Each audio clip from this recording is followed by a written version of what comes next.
তারপর কি বললেন ভাবতে পারো? বললেন যে আমি অন্ধ হয়ে যাচ্ছি। না না না, এটা অত খারাপ কিছু নয়। তবে হ্যাঁ, আমি বর্ণান্ধ হয়ে যাচ্ছি বটে। ভেবে দেখো, ব্যাপারটা একবার ভেবে দেখো, রঙই তো আমার ভাষা, আর সেই আমি কিনা বর্ণান্ধ হতে চলেছি।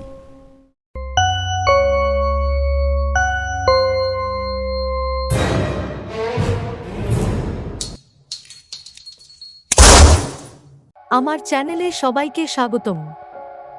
রহস্য, রোমাঞ্চ, ভয় ও অনুভূতিতে সাজানো আমাদের এই বিশেষ নিবেদন। আজ একটু ভিন্ন স্বাদের গল্প। আজকের পর্বে থাকছে আজ জনপ্রিয় লেখক সত্যজিৎ রায়ের লেখা বর্ণান্ধ। সত্যজিৎ রায় ছিলেন একজন ভারতীয় চলচ্চিত্র নির্মাতা, চিত্রনাট্যকার, শিল্প নির্দেশক, সঙ্গীত পরিচালক এবং লেখক। তাকে বিংশ শতাব্দীর অন্যতম শ্রেষ্ঠ চলচ্চিত্র নির্মাতাদের একজন হিসেবে গণ্য করা হয়। আজকের গল্পটি গল্প ১০১ থেকে নেওয়া। এটি অমৃতবাজার পত্রিকা ২২ মার্চ ১৯৪২ সালে প্রথম প্রকাশিত হয়েছিল। এই কন্টেন্টের যেকোনো অননুমোদিত কপি, পুনরায় আপলোড অথবা পাইরেসি আইনত দণ্ডনীয় অপরাধ। অনুগ্রহ করে অরিজিনাল কন্টেন্টকে সম্মান করুন এবং পাইরেসি সমর্থন করবেন না। আপনাদের সঙ্গে আছি আমি, গল্পের সূত্রধারে তানিশা, গল্প পাঠে ভাস্কর। তাহলে চলুন শুরু করা যাক আজকের গল্প বর্ণান্ধ। দুষ্প্রাপ্য বইখানাকে বগলে গুঁজে পুরনো বইয়ের দোকানের ভ্যাপসা মলিন পরিবেশ থেকে আমি বাইরের রাস্তায় বেরিয়ে এলাম। অগস্ট মাস। বিষণ্ণ গুমোট সন্ধেগুলি যেন এই সময়ে একটা ভারী বোঝার মতো মানুষের বুকের উপরে চেপে বসে। কিন্তু বাড়ির পথে বেশ ফুর্তি নিয়েই হাঁটছিলাম আমি। আগের দিন আমার মনটা বিশেষ ভালো ছিল না।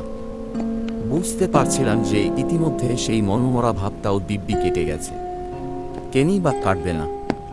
কপাল ভালো বলতে হবে, পুরনো বইয়ের দোকানে ঢুকে তাকের ধুলো ঘাঁটতে ঘাঁটতে একেবারে হঠাৎই এমন একটি রত্ন পেয়ে গেছি, যার খোঁজ পেলে যে কোনো রসিক ব্যক্তির জিভ দিয়ে জল ঝরবে। রত্নটি আর কিছুই নয়, চীনের মৃৎশিল্প নিয়ে ফরাসি ভাষায় লেখা দুষ্প্রাপ্য একখানা গবেষণা গ্রন্থ। মোটা বই, ছবিগুলো চমৎকার, তার উপরে আবার বইখানা পেয়েও গেছি একেবারে জলের দরে। এসব বই যারা বেচে, কি বেচছে তাও কি তারা জানে না? আপাতত এই বইয়ের মধ্যে যে হপ্তা দুয়েক ডুবে থাকা যাবে, এই কথাটা ভাবতে ভাবতে রোজকার মতো আজও আমি পোস্ট অফিসের কাছে মোড় ফিরেছিলাম। কোনো কিছু ভাবতে ভাবতে যারা হাঁটে, তাদের তো আর অন্য কোনো দিকে খেয়াল থাকে না, আমারও ছিল না। ফুটপাথে চোখ রেখেই হাঁটছিলাম আমি। তবে কিনা ষষ্ঠ ইন্দ্রিয় বলেও তো একটা ব্যাপার আছে, সেটা নিশ্চয়ই কাজ করছিল, তা নইলে আর মাথা নিচু করে হাঁটতে হাঁটতে হঠাৎ কেন চোখ তুলে তাকাবো। তাকিয়ে দেখলাম আমার থেকে কয়েক গজ আগে আরেকটা লোক খুবই মন্থর গতিতে যেন বা পা টেনে টেনে হাঁটছে। আর একটু নজর করে দেখে মনে হলো লোকটা হয়তো একেবারে অচেনাও নয়।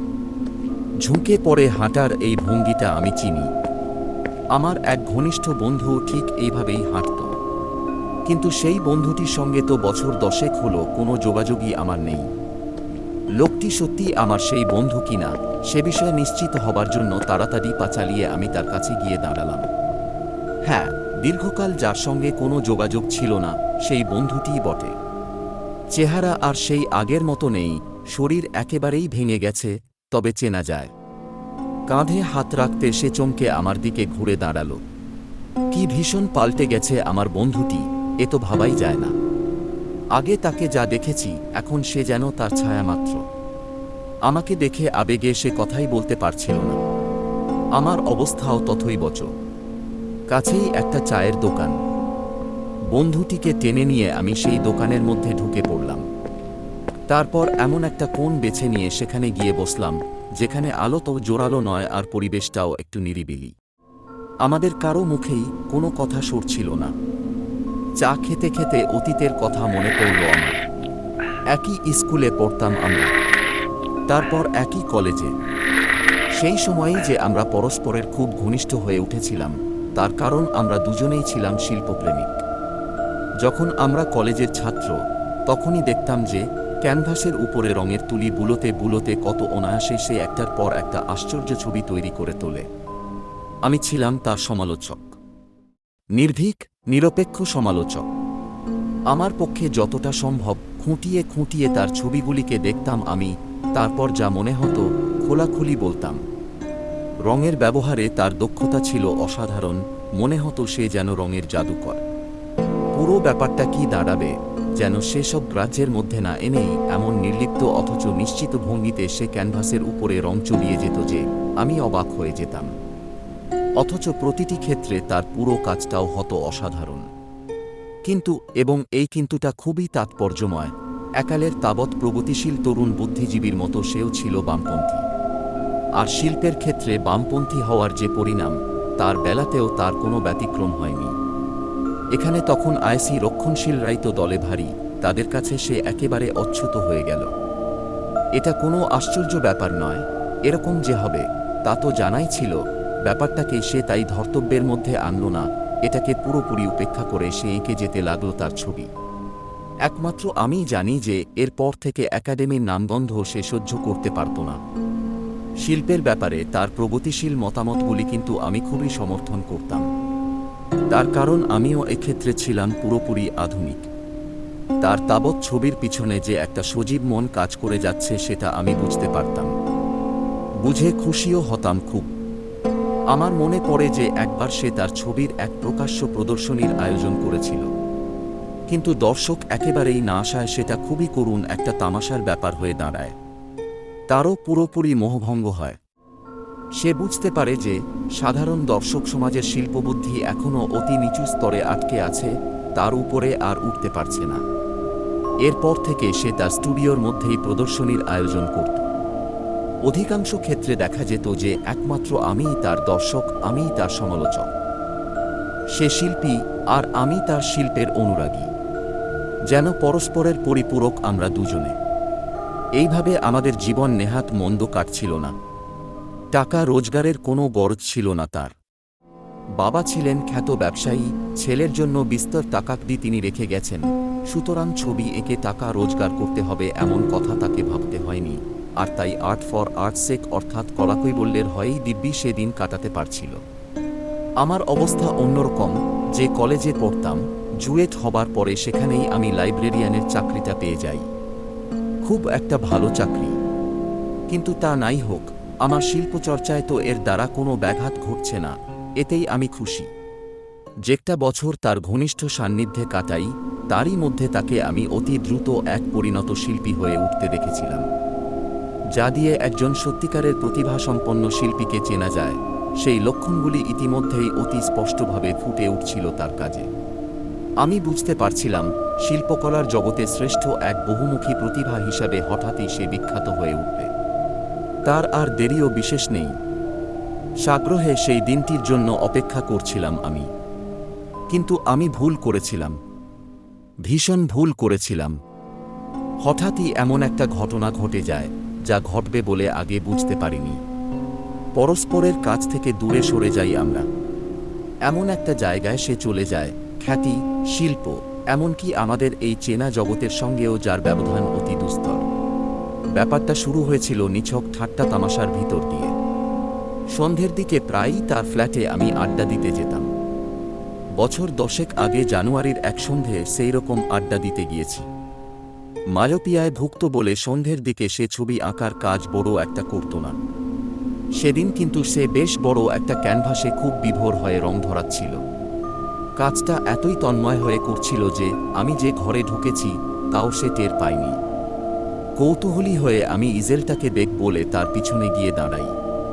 ক্যানভাসে যা তাকে আঁকতে দেখি তাতে আমার কৌতূহল আরও বেড়েই গেল।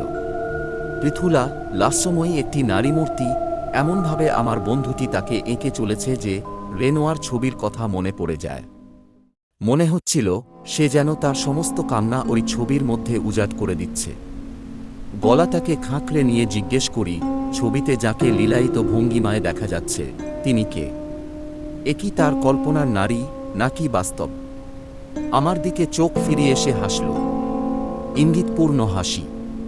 কথা বলে যা বোঝানো যেত ওই হাসি থেকে তার চেয়ে অনেক বেশি বুঝে নেওয়া গেল।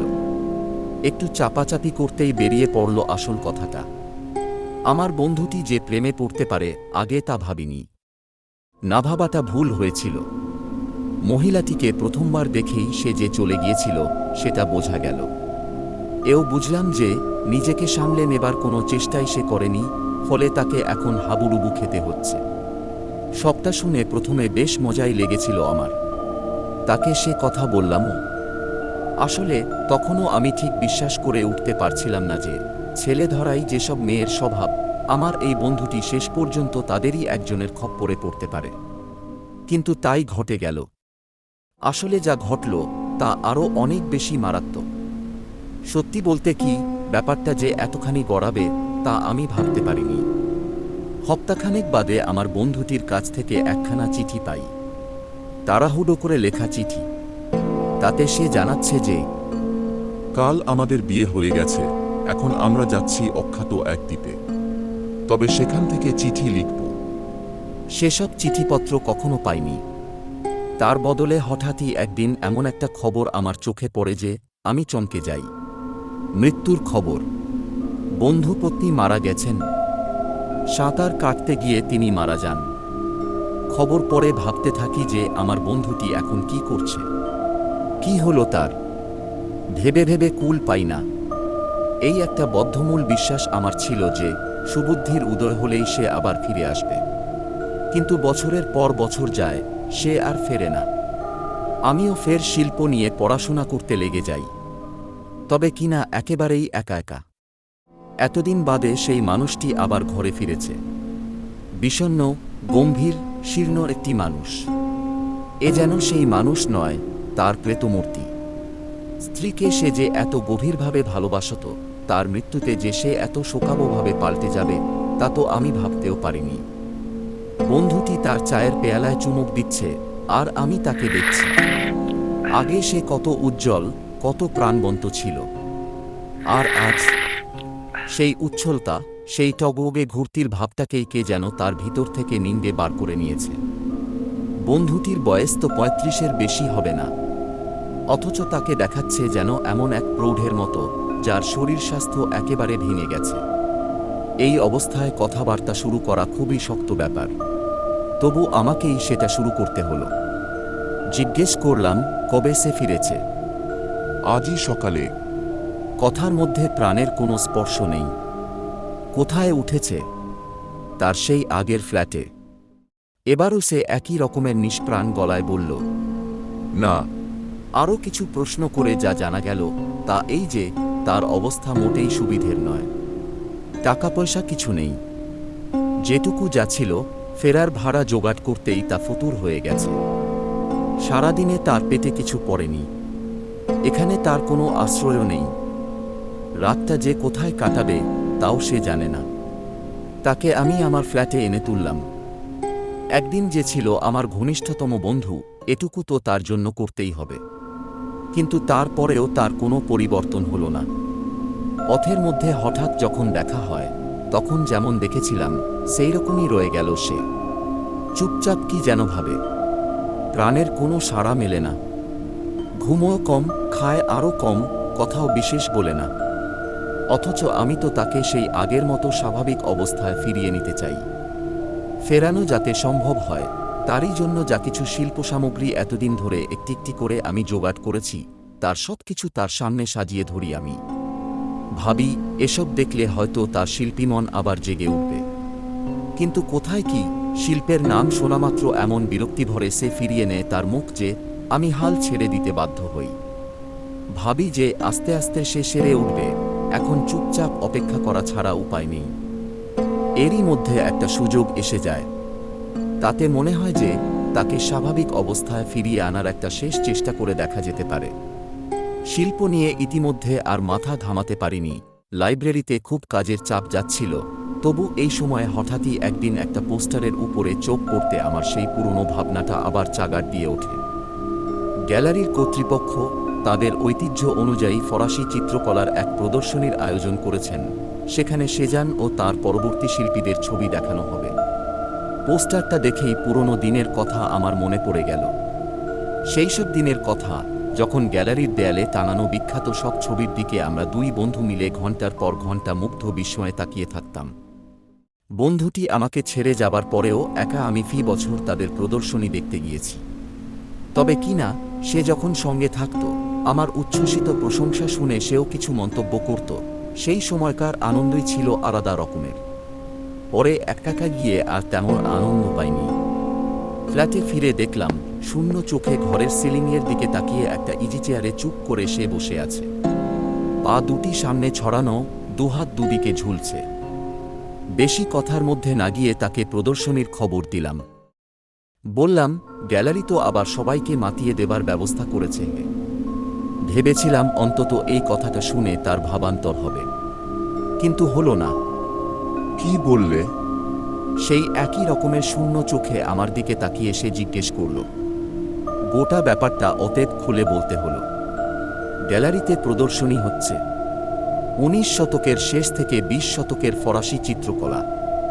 বিস্তারিত হতে চাও তো? আরে, ফি বছরই তো ওরা প্রদর্শনীর ব্যবস্থা করে, তোমার মনে নেই? প্রদর্শনী? সন্দিগ্ধ, দ্বিধা জড়িত গলায় সে জিজ্ঞেস করল। দৃষ্টিতে সুদূরের ছোঁয়া লেগেছে, যেন সে মনে করতে চাইছে পুরনো দিনের কথা। ব্যাপার কি? সবকিছুই সে কি ভুলে গেছে? এ যে অবিশ্বাস্য। তাকে সে কথা আমি বললামও। বা, গ্যালারিতে সেই যে ঘন্টার পর ঘন্টা আমরা ছবি দেখে কাটাতাম, কত আনন্দ, কত উত্তেজনা, সেসব কিছু তোমার মনে নেই? সব ভুলে মেরে দিয়েছ। আর তাই আমাকে বিশ্বাস করতে হবে। আরে, মাতিসের সেই বিখ্যাত ছবি ওদালিসক, যা দেখে কি উচ্ছ্বসিত প্রশংসা করেছিলে তুমি, তাও মনে করতে পারছো না? তবুও সে কিছু বলছে না দেখে এমনভাবে আমার সিদ্ধান্তটা আমি জানিয়ে দিলাম যে এর আর কোনো নড়চড় হবার নয়। বললাম, যাই হোক, কাল বিকেলে আমার সঙ্গে তুমি এই প্রদর্শনীতে যাচ্ছ। তখন বিশেষ ভিড়ভাট্টা থাকবে না। সুরার একখানা দুর্দান্ত ছবির সামনে আমরা দাঁড়িয়ে আছি। যেরকম সূক্ষ্ম, প্রায় বৈজ্ঞানিক পরিমিতিবোধের পরিচয় রয়েছে এই ছবিখানার বর্ণসঙ্গতির মধ্যে, তাতে সঙ্গীতের সূক্ষ্ম সুরসঙ্গতির কথাই আমার মনে পড়ে যাচ্ছিল। আমার চারদিকে বিখ্যাত সব ছবি, এত তন্ময় হয়, এত বিভোর হয় সেই সব ছবি আমি দেখছিলাম যে বন্ধুটির কথা প্রায় ভুলেই গিয়েছিলাম আমি। কি অপরূপ সব ছবি, আমার মুখ দিয়ে কোনো কথাই সরছিল না। সেজানের একখানা দারুণ ছবির উপরে চোখ পড়তে অবশ্য নিজেকে আর সামলানো গেল না। উচ্ছ্বসিত হয়ে আমি ছবিখানির প্রশংসা করতে শুরু করে দিই। কতক্ষণ ধরে প্রশংসা করছিলাম কিছু আমার মনে নেই, কিন্তু হঠাৎই আমার খেয়াল হলো যে হলে ঢুকবার পর থেকে আমার বন্ধু এতক্ষণের মধ্যে একটিও কথা বলেনি। তার দিকে ঘুরে দাঁড়ালাম আমি। ঘুরে দাঁড়িয়ে তার মুখে যে অভিব্যক্তি দেখলাম, তাতে আমার বাক্যস্রোত একেবারে সঙ্গে সঙ্গেই বন্ধ হয়ে গেল। বন্ধুর যে চেহারা আমার চোখে পড়ল, তেমন করুণ চেহারা আর কখনো আমি দেখিনি। এত ফ্যাকাশে, এত নিষ্প্রাণ দেখাচ্ছিল তাকে যে আমার ভয় হলো যে কোনো মুহূর্তে সে হয়তো মূর্ছিত হয়ে পড়বে। হাত ধরে আস্তে আস্তে তাকে আমি গেটের কাছে নিয়ে এলাম। তারপর গেট পেরিয়ে রাস্তায়। তখন সন্ধ্যা হয়ে আসছে। আকাশের কিউমুলাস মেঘের পুঞ্জে লেগেছে অপার্থিব কমলা রঙের ছোঁয়া। এতক্ষণ যে আমরা ওই হোলের মধ্যে ছিলাম তা আমি বুঝতেই পারিনি। তুমি কি অসুস্থ বোধ করছো? জিজ্ঞেস করলাম। দেখে তো মোটেই ভালো ঠেকছে না। ফিরে আসার পর এই প্রথম সরাসরি আমার চোখের দিকে তাকালো সে। তারপর বলল, সব কথা তোমাকে খুলে বলাই ভালো। কণ্ঠস্বর গম্ভীর, তাতে এমন একটা দোতনাও যেন রয়েছে যা খুব শুভ নয়। ভেবেছিলাম কিছু না বলে স্রেফ চুপ করে থাকব, কিন্তু এই কষ্ট আর আমি সহ্য করতে পারছি না। একটুক্ষণ চুপ করে রইল সে। মস্ত বড় একটা শ্বাস নিল। তারপর বলল, তুমি হয়তো ভাবছ যে স্ত্রী মারা যাওয়াতেই এইভাবে বদলে গিয়েছি আমি, কিন্তু না, তা নয়। সে ছিল অতি নচ্ছার মেয়ে। না না, তার মৃত্যুর সঙ্গে আমার এই বদলে যাবার কোনো সম্পর্ক নেই। সে যে মরেছে তাতে বরং আমি হাঁফ ছেড়ে বেঁচেছি। আসলে তারপরে একটা ব্যাপার ঘটে। আবার একটুক্ষণ চুপ করে রইল সে। মনে হলো যা সে বলতে চায় তা সে সহজে বলতে পারছে না, বলতে তার খুব কষ্ট হচ্ছে। তার মৃত্যুর পরে একদিন সকালে ঘুম থেকে উঠে আমার মনে হলো অদ্ভুত এক পৃথিবীর দিকে আমি তাকিয়ে আছি। চারপাশে যা কিছু দেখছি তার সবই কেমন যেন অদ্ভুত ছাতাপোড়া। বিছানা থেকে লাফিয়ে উঠে আমি আয়নার সামনে দাঁড়াই। মুখখানা কেমন যেন ফ্যাকাশে লাগল। মনে হলো আমার মুখ থেকে সমস্ত রক্ত কেউ শুষে নিয়েছে। মারাত্মক ভয় পেয়ে গেলাম। মনে হলো আমার দৃষ্টিশক্তি নষ্ট হয়ে যাচ্ছে। ভয়ে কাঁপতে কাঁপতে তক্ষুনি এক চোখের ডাক্তারের কাছে আমি ছুটে যাই। ডাক্তার আমার স্বাস্থ্য পরীক্ষা করলেন, চোখ দেখলেন, নানা রকম প্রশ্ন করলেন। তারপর কি বললেন ভাবতে পারো?